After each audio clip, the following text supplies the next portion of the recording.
এই গল্পটি সম্পূর্ণরূপে কল্পনাপ্রসূত। এর সাথে কোনো বাস্তব ব্যক্তি, ঘটনা বা স্থানের মিলিয়ে দেওয়া ঠিক নয়। কোনো চরিত্র বা ঘটনার সাথে বাস্তব জীবনের কোনো মিল থাকলে তা সম্পূর্ণরূপে কাকতালীয়। এই গল্পের উদ্দেশ্য শুধুমাত্র বিনোদন।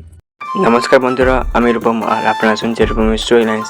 আজ আমাদের বিশেষ নিবেদন অন্ধকার গলির শেষ বাড়ি। বন্ধুরা, গল্প শুরু করার আগে একটি বিশেষ অনুরোধ, আপনারা যদি আমার চ্যানেলে নতুন হয়ে থাকেন তাহলে অবশ্যই চ্যানেলটা সাবস্ক্রাইব করে রাখবেন, যাতে পরের এরকম আরও নতুন নতুন গল্প শুনতে পারেন।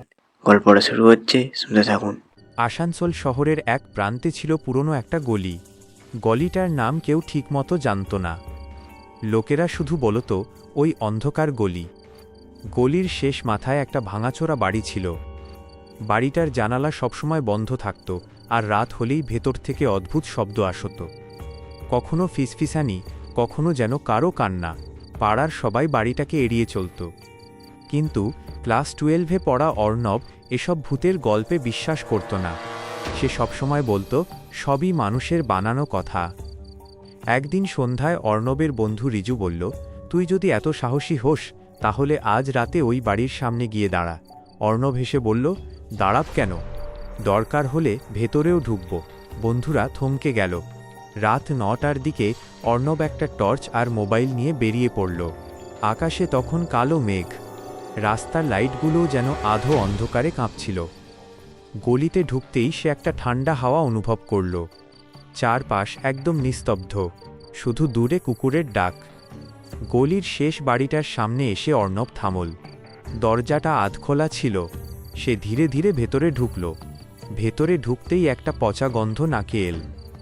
দেওয়ালে ধুলো জমে আছে, মেঝেতে ছড়িয়ে ছিটিয়ে ভাঙা আসবাব। হঠাৎ ওপরতলা থেকে ঠক ঠক ঠক শব্দ ভেসে এল। অর্ণব টর্চ জ্বালিয়ে সিঁড়ি বেয়ে ওপরে উঠতে লাগল। প্রতিটা ধাপে যেন কাঠ কেঁপে উঠছিল। ওপরের করিডোরে পৌঁছেই সে দেখল একটা দরজা একটু একটু নড়ছে। হাওয়া নেই, তবু দরজাটা কাঁপছে।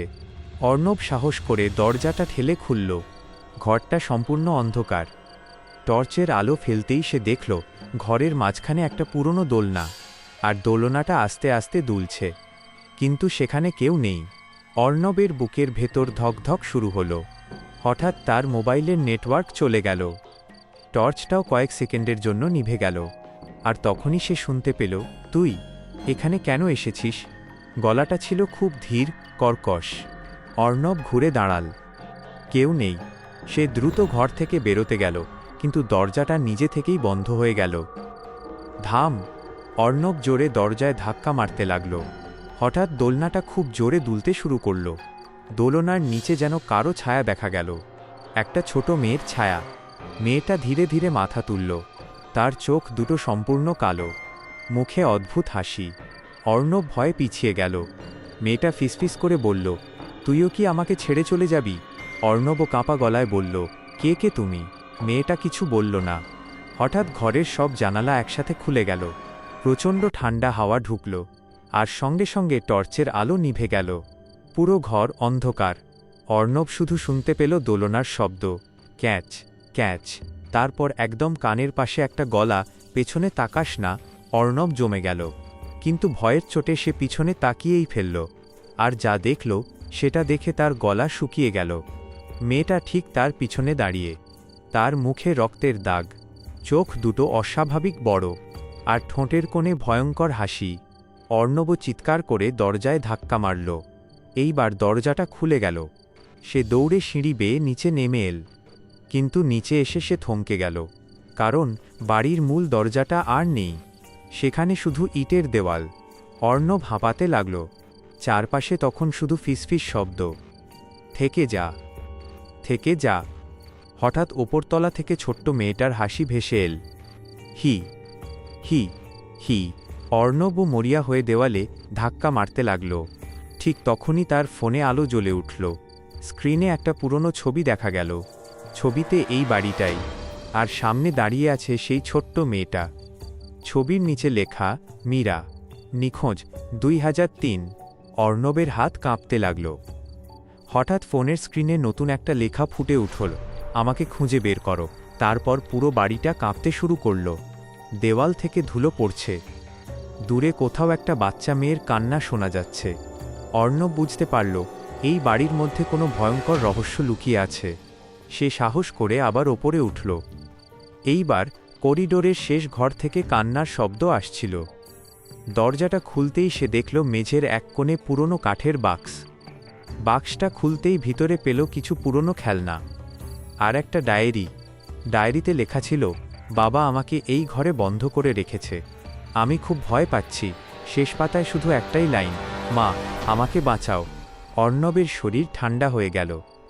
ঠিক তখনই তার পিছনে একটা দীর্ঘশ্বাসের শব্দ। সে ধীরে ধীরে ঘুরল।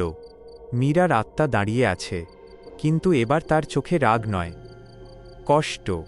মীরা আসতে বলল, ওরা আমাকে খুঁজতেই আসেনি। অর্ণবও বুঝতে পারল মীরার আত্মা মুক্তি চায়। সে নিচে নেমে পুলিশের কাছে সব কথা জানাল। পরদিন বাড়ির মেঝে খুঁড়ে সত্যিই একটা ছোট্ট কঙ্কাল পাওয়া গেল। পুরো শহর হতবাক হয়ে গেল।